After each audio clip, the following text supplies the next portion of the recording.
left. When you go to the world of job outside, people give you good jobs.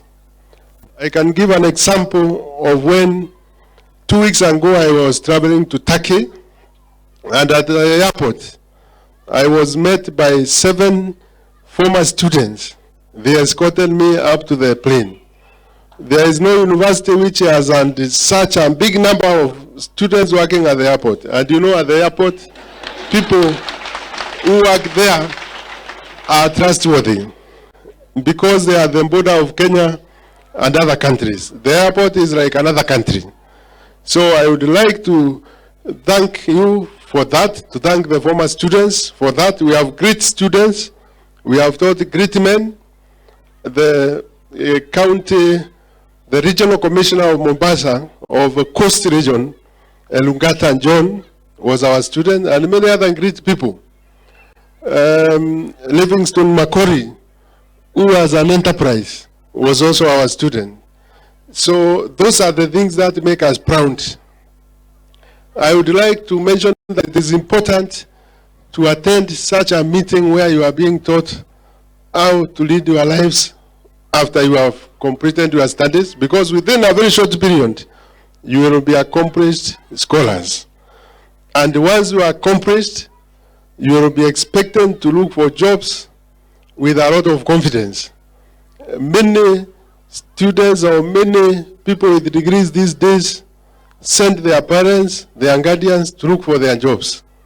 Many of them come to me and I ask them, who knows about that specialty more than the owner? The owner is hiding somewhere, but the person who is looking for the job is another person.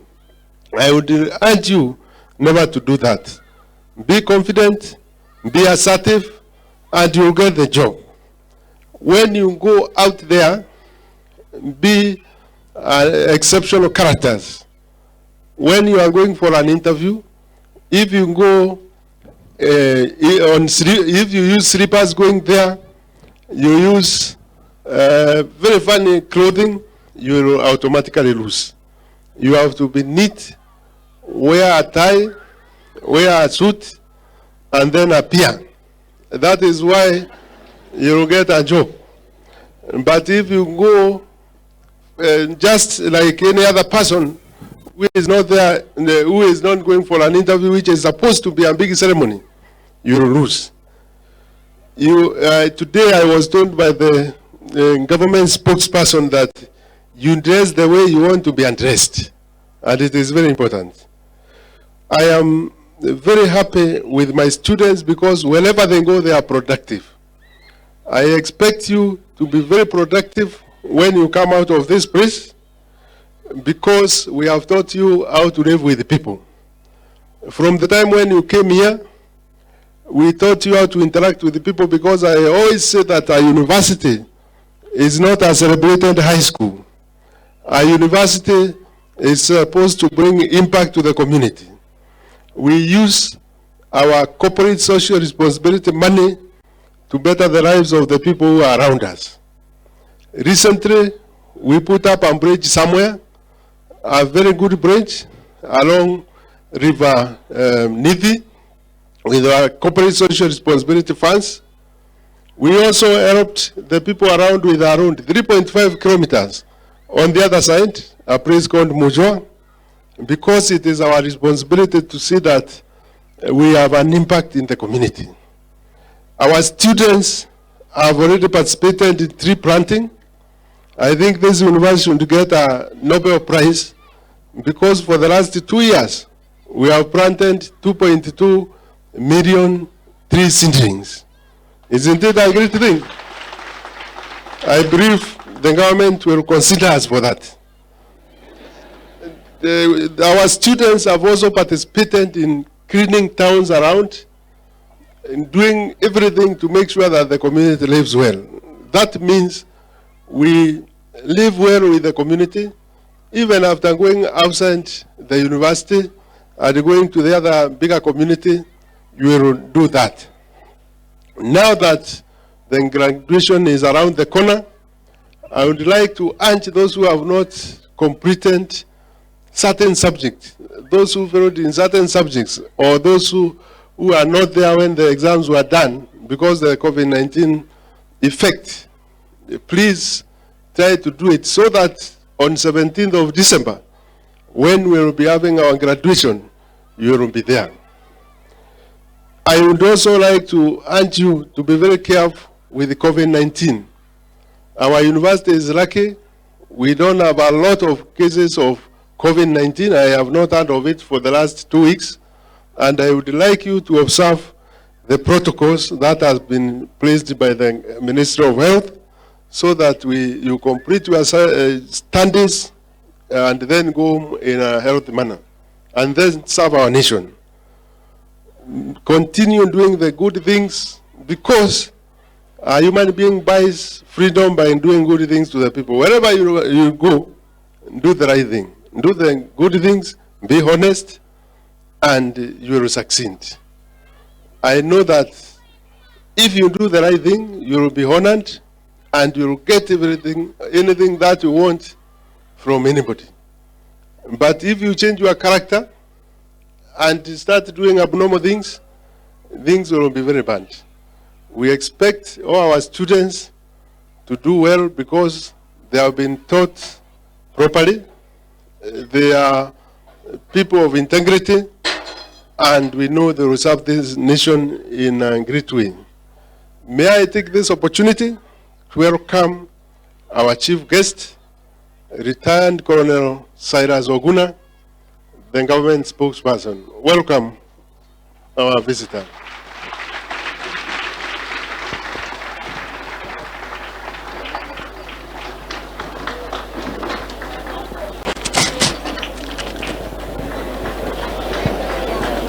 Thank you very much. Thank you.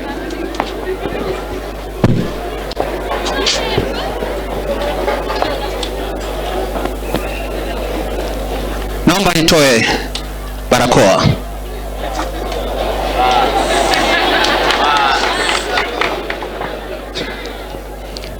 Bwana VC, you mentioned former students, Bwana John Elungata, Bwana Livingstone, but you forgot about me. You forgot about me because I might not have been a student here physically, but I've always admired this institution whenever I'm passing by here, because I think it's a really prestigious institution, and I've always promised myself that one day I'll become a student here. That one day is today. Because I trust that I'm going to learn quite a bit from you participants. But there's something else I want to say before it escapes my mind.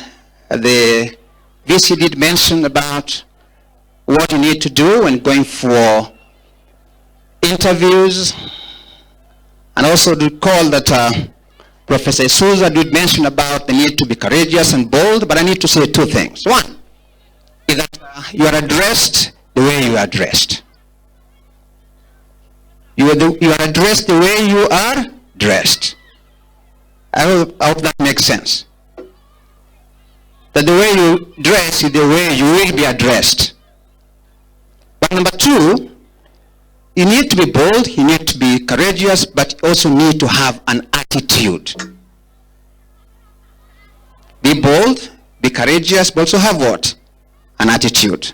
Otherwise, let me start by thanking, acknowledging the VC, Professor Erastus Njoka,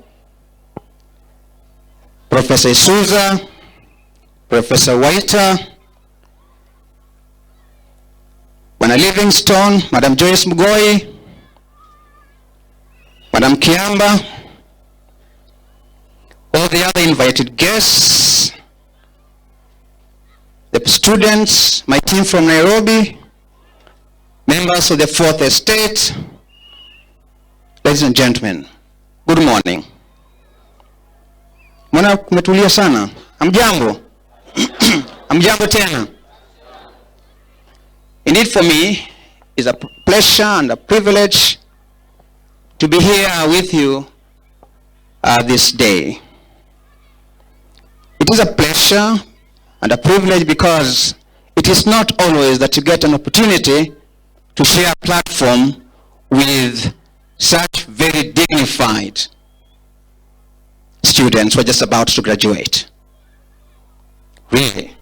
It is not every single day that somebody is called or invited to come and share a platform with what I can call scholars who are just about to go out into the labor market.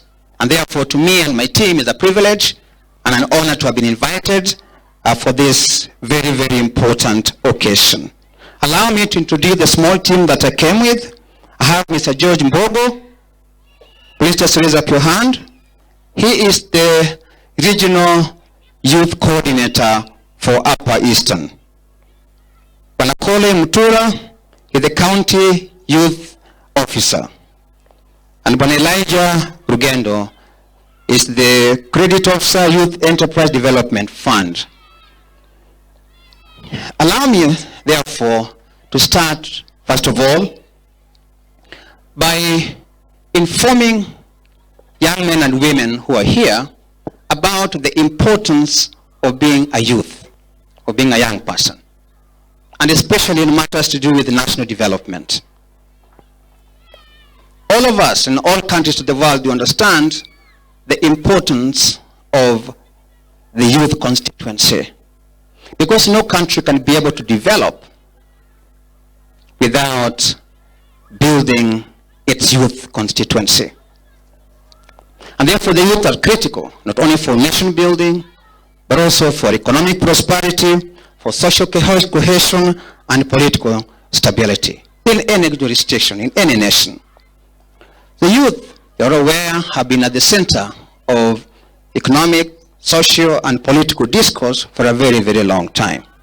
I'm sure you're all familiar with social movements in places like the US, UK, all that were created to be able to champion amelioration of black people.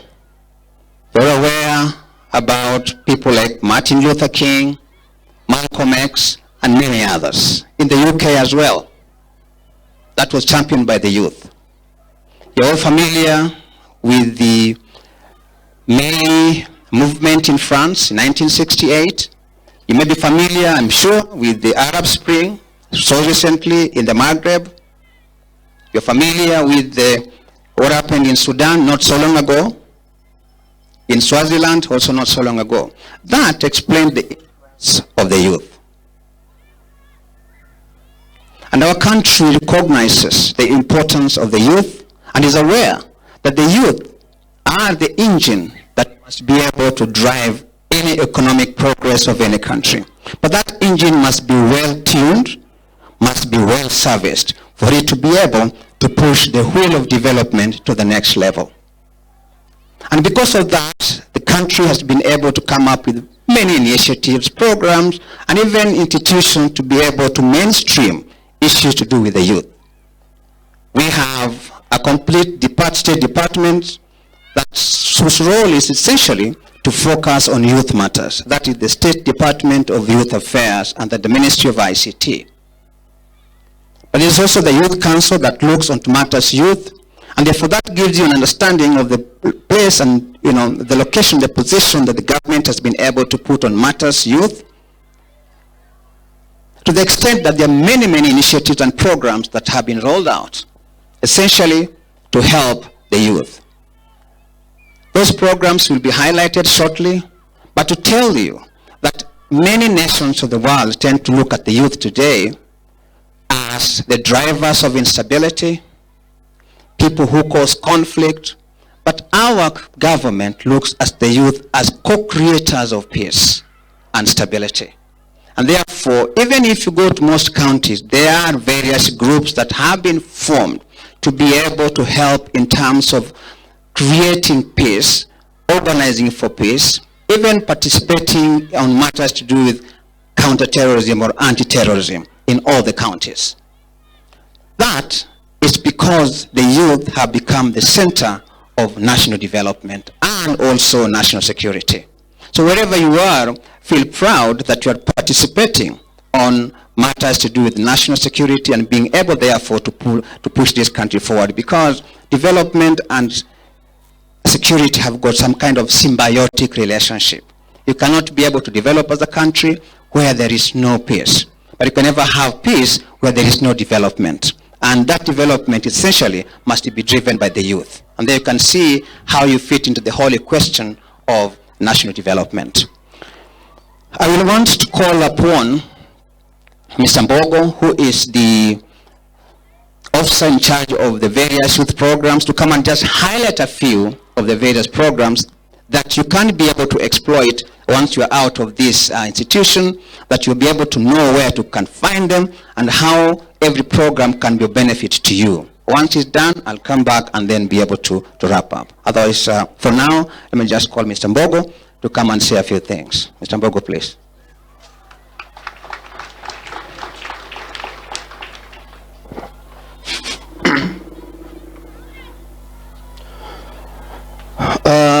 Thank you, sir. Our chief guest, retired Colonel Owuna, government spokesperson, the Vice Chancellor of this great university, Chuka University, Professor Erastus Njoka, the team from the university, the DVCs, the other employees of the institution, invited guests for this particular forum, whom I know they have a lot to tell us as we move on. The students, ladies and gentlemen, good morning. Good morning. Habari ya vijana. Vijana mpo? Mpo? That's good. So as you've heard, my name is George Bogo, the Youth Regional Coordinator, Upper Eastern. And when we talk of Upper Eastern, we talk of Embu. That's where my office is, Embu. Then where we are, Tharaka Nithi, we go to Meru, Isiolo, and then Marsabit. Now, before I move on, there are some 3 terms I want you to write. Whereas you have a pen and a notebook. Number 1, supermarket. Have you written that? Supermarket. If you want, you can call stroke mall. Call it supermarket. Number 2, I want you to write opportunities. Opportunities. Opportunities. Have you written that? Then number 3, I want you to write money in the pocket. Money in the pocket. So let me start by saying that as the government of Kenya, it is very much aware that youths are a critical defined of this particular nation. And without empowering them appropriately, then as a country, we will suffer. So I told you, number 1, to write supermarket. Why did I tell you to write that? Because for me, when you leave school, I'm seeing where you will go to, or when you are through with your college life, is you will be in a supermarket. And more so, you will meet there as very many youths. Some will be a bit confused. Some will have a clear direction of where they are going. Others will always be asking others, sasa mimi nitafanya nini? And others will be misguided, others will be guided appropriately. So we all know what a supermarket is.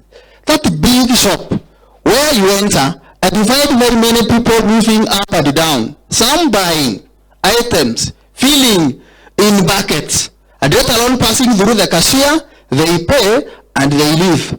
Others just moving up and down within the supermarket, probably listening to nice music. Probably handling. But they have realized there is an open field here where you can get in, start enjoying what you want there, listening to music, but after some time now you leave and you go. Others, when you very fast go in that supermarket, buy something and quit. So why am I equating your life out there with a supermarket? Is because when you go to that particular supermarket, it is you to determine what you want. Now, as a state department for youth, we don't work for the youth.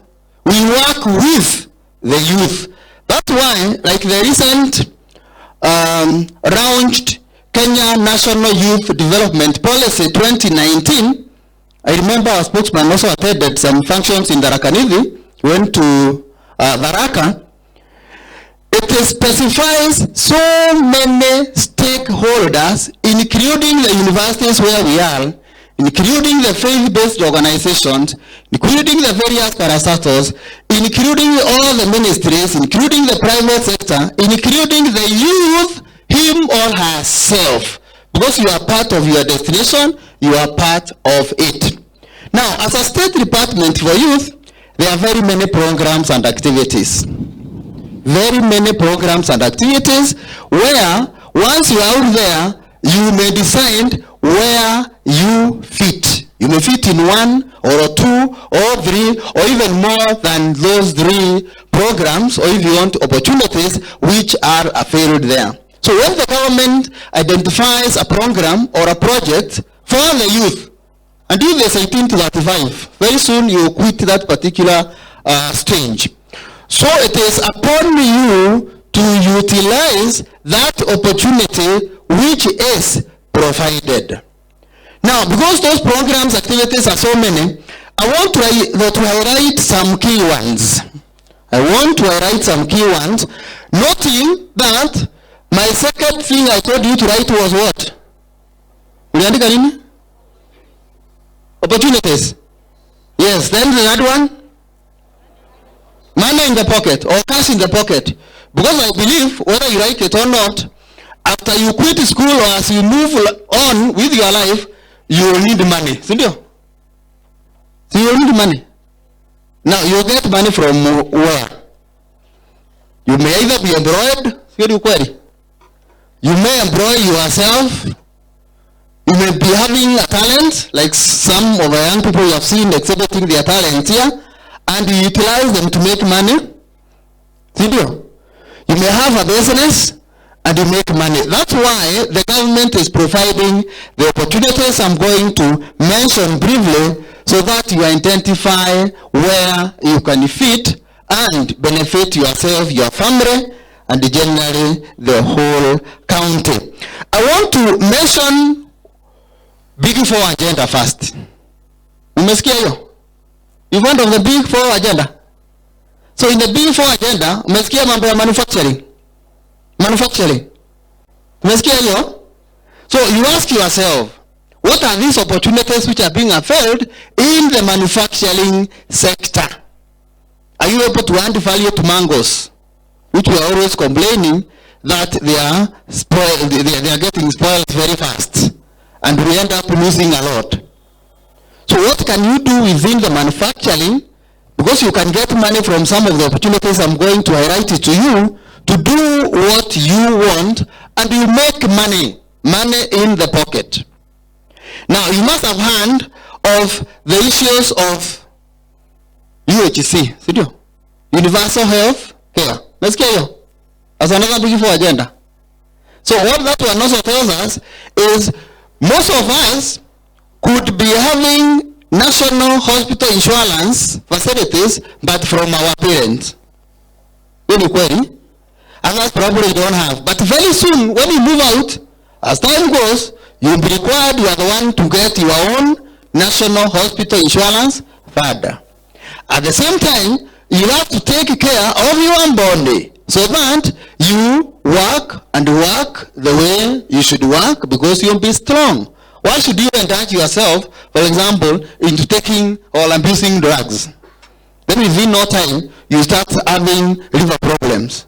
And then people start changing, donating money or coming in to help you raise money so that you can go for treatment, either to India or any other place. So it is also upon you to ensure that you maintain body the way it should be. So we've talked about the universal health care. What is the other Big Four agenda? Nasikia mambo ya nyumba. Nasikia mambo ya housing. The issues to do with housing has also provided so many opportunities. Opportunities, for example, in the real estate. Probably some of us here, as time goes, You'll be in the real estate industry, where probably you'll be buying land, selling, you'll be advising those who want to put up their structures or their buildings, and you make money, or probably even putting up, and you sell. Again, that provides opportunities for various skills. Skills in ICT, skills in masonry, skills in agribusiness, skills in whatever you are seeing in a structure like the ones we have in a university. So what is our before agenda number 4? The fourth item? Nani anajua hiyo?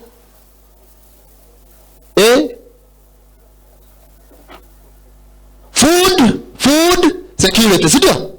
Number 4 is chakula.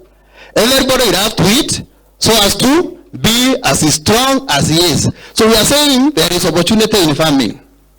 I know I've been talking to youths, and many youths, when you tell them about agriculture, most of them will say, but you see, our peasant parents have always been farming, and I think they are not doing well. But now you need to employ the modern styles of farming so that you will not be getting so tired and probably are not getting a lot. Or you think of how you bring in the technology so that you assist in ensuring that we have food. But all in all, I believe there is a lot of money in farming or generally in agriculture. Now, I want to move on to the many initiatives, opportunities which we find in our State Department for youth. And I'll start by mentioning the affirmative action funds. So you can andika hiyo. Affirmative action funds.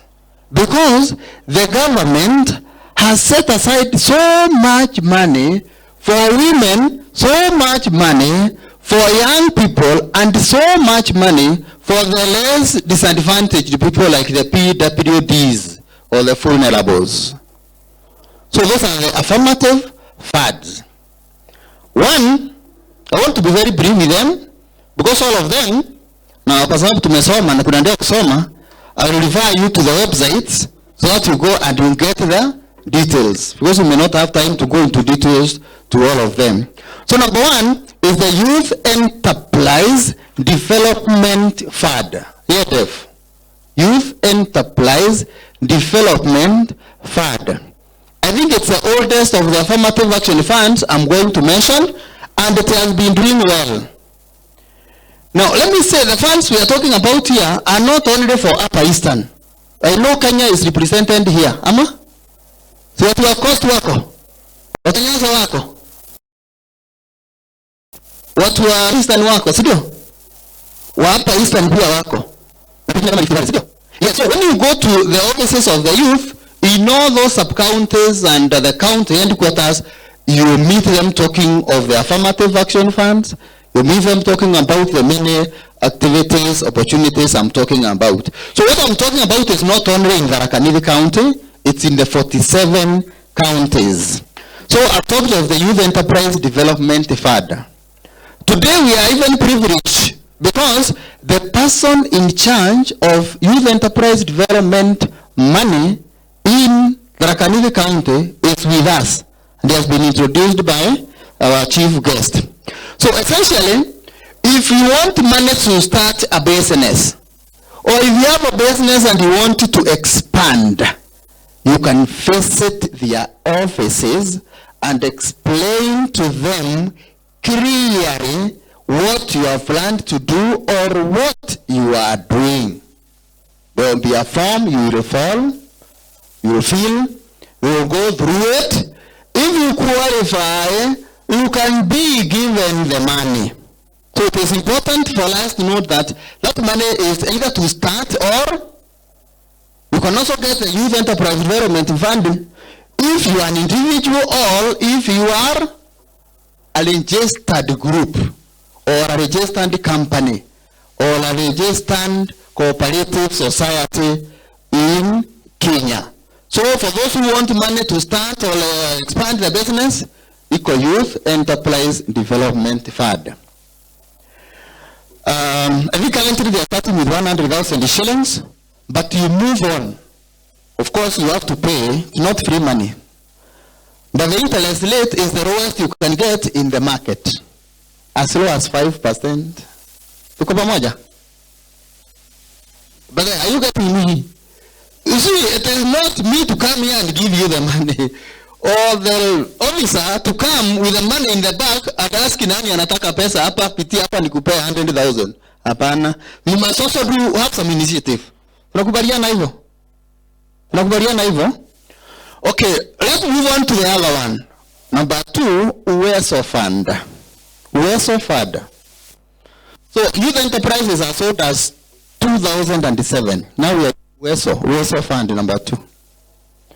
Those who may have known how Uwezo Fund started, is it started in 2013, and it was started by His Excellency Uhuru Kenyatta, when at one point he promised that if there will be no repeat in elections, the government will give 6 billion to youth, women, and PWDs so that they get money to start and expand their businesses. And because Kenyans did that, then the 6 billion was released in 2013. Every year, the parliament appropriates some money to add to the kit. Again, the format is largely the same because it is for those people who have youth, women, and PWDs who have businesses, or those who want to expand businesses.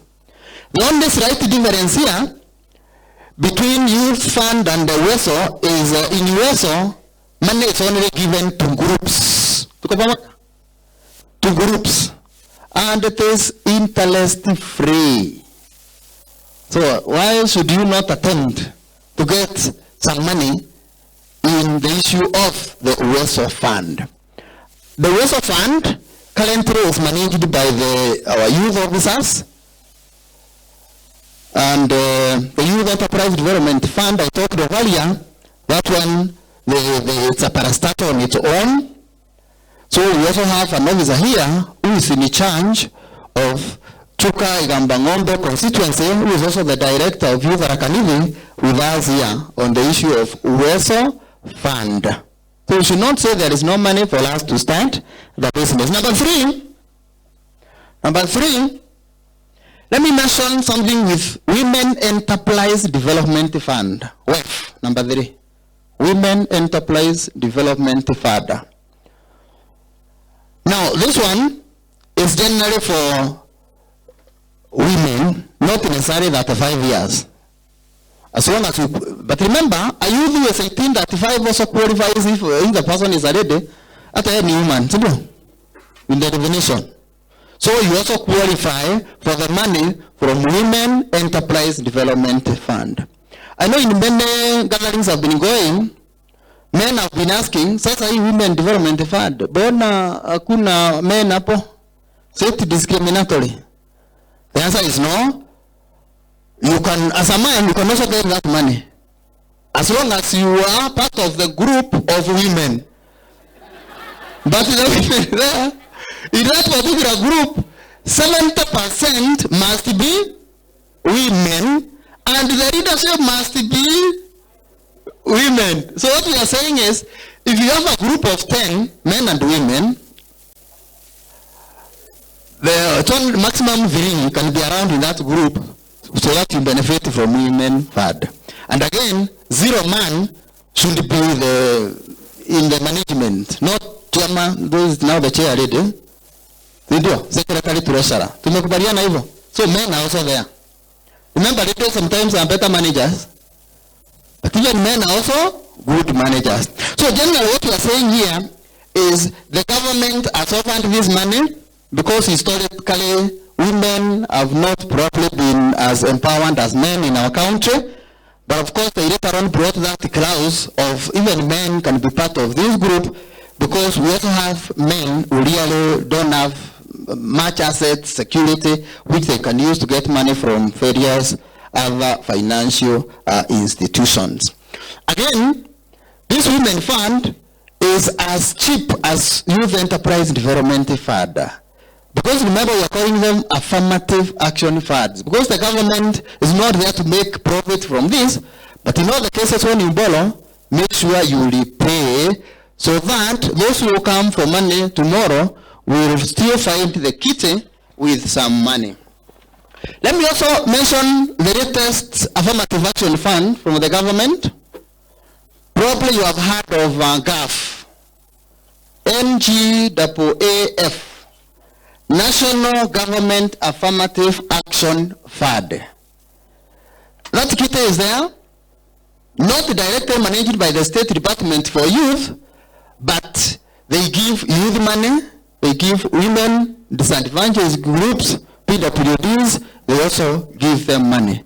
But if you also have an idea, as I find some of you saying that you have innovations or you have started something which can help the community, write a proposal, go to the offices, they are the headquarters of the constituencies, because the patron is the women representative, and you stand a chance of getting something from that money. That is the aspect of the GAF. GAF, because at times I've had many people not mentioning the GAF, let me also say they also give bursaries, scholarships, of course to the needy. Once they evaluate and they realize you are needy, table banking, activities, civic education, some activities to prevent substance abuse. We also nurture talents, arts, music, sports, value addition initiatives, like the Mancos we are talking about, and the others. So those are the ones I wanted to mention. But I also wanted to mention another government initiative to make sure that youths have opportunities in government, parastatals, and other institutions, tenders, and contracts. I don't know whether you have heard of it, but we call it AGPO. AGPO. By a show of hands. Let me see somebody who has heard of AGPO. Equation is clear. Niona two. Okay, at least this side I have two. Kureju. Okay, there is another one. Another one. You see, yesterday I was surprised when I asked a young person the word he comes from, and it's like he was wondering what are words. What are these words? Okay, so what we are saying is, as now you move on, you need to also read more on this article. It's also in the website.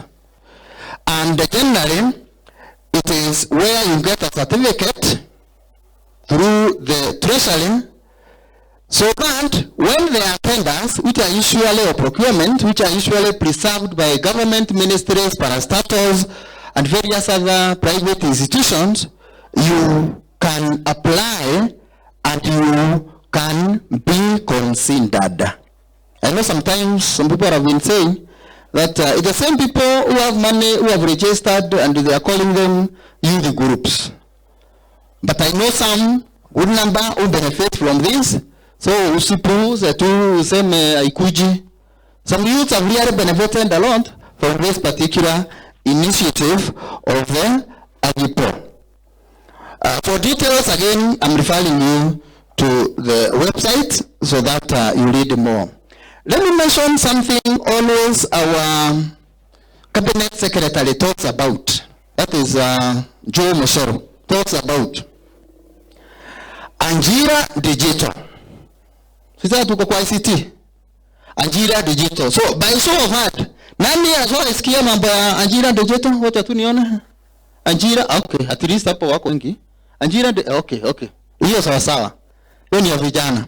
So we are saying, the government is saying, you can make a lot of money even when you are seated on your comfort seat. And more so, young people, because they are the ones who are very good at these ICT issues. We are having so many young people, but the market is still not funded. It's still open. Because you are at work for somebody who is in Canada and you are in Chuka, or you are in Kisumu, or any other part of the world, and the person will be sending you money depending on the way you are working. And many people are making money through this.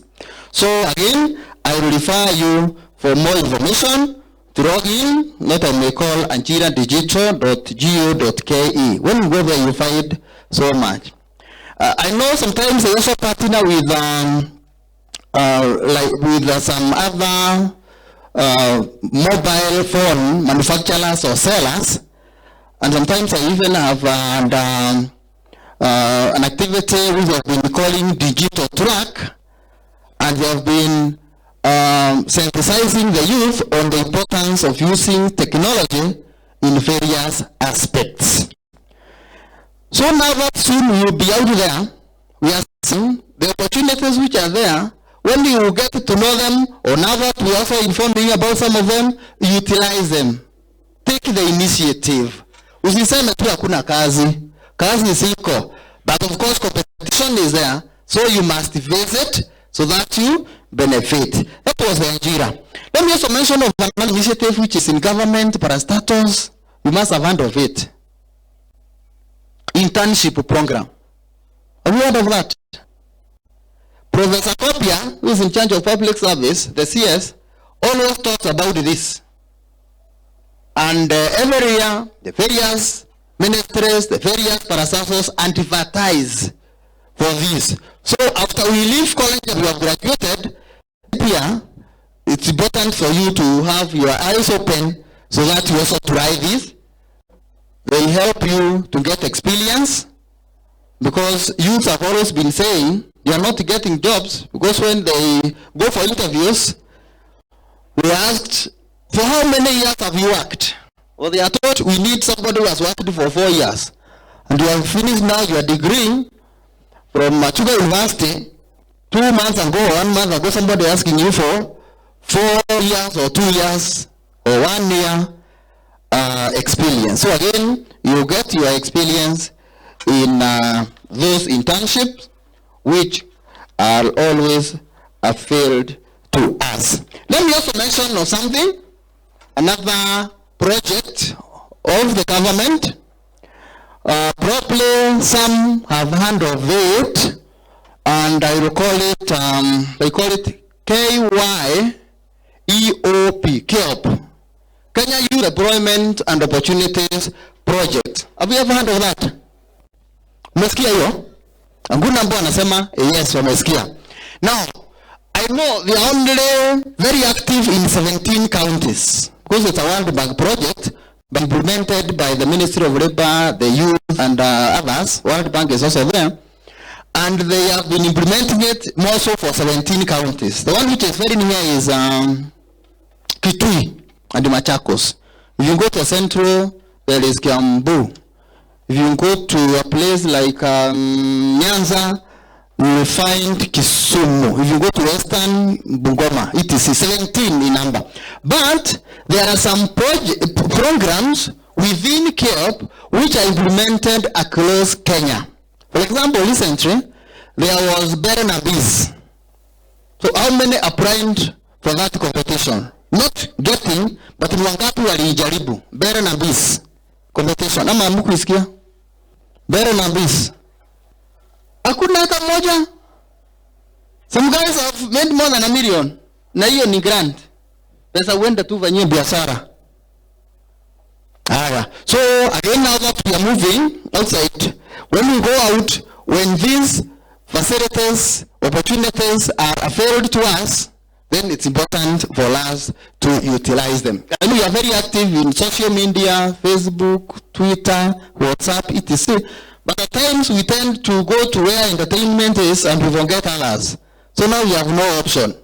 We have no option. Actually, in a boardroom, our spokesperson was saying that we should only be utilizing about 20% of that time you're on your phone, on your computer, on that leisure entertainment, but the rest should be now on other items, activities which will really assist you. So I've talked of Kenya Youth Employment and Opportunities Project. I've seen, for example, there was a Chola, but in Tharaka-Nithi, there are 4 people qualified. Let me also mention that, so that we may not feel as if it's not for the Kenya. We have 4 plus 2, total 6 who qualified for their businesses to be sponsored by KEOP through what we are referring to as Bere Nambis or Bere Nambis. So again, within KEOP, let me also mention that. So within KEOP, we also have another program by the name Future Bola. Future Bola. Future. And again, this one is more so to help the organizations develop which are handling youth issues or owned by youth, and they are outstanding. So that's the key one there. Outstanding. So when you're out there, your organization, your institution is dealing with youths or led by youths, and it is outstanding, you can apply for assistance. Understand there is not less than 40 million for that. So again, if you go to www.futurebola.go.ke, you get more information on that particular aspect. Now, there are so many other programs you find even in your churches, even in your mosques, that is faith-based organizations and institutions. There are so many also others which you find in private sector. There are so many others you also find in NGOs. So youth cuts across. So where you see you are fitting and it's a legal business, legal organization, then why not go there so that you make money? I know one of the challenges sometimes I get from youth or hear from youth is somebody has finished university. God helped you to get a job in a certain institution or organization. But as you work there, you realize you are earning 20,000 per month initially. Then you realize your supervisor, who is earning 100,000 shillings, he doesn't have a degree. Many become so discouraged. Many become so obsessed with their 20,000 versus 100,000, such that they even quit. But as time goes, they become miserable. They forget, you start small, and then you care how small you will grow. But when you start high, you are likely to move down.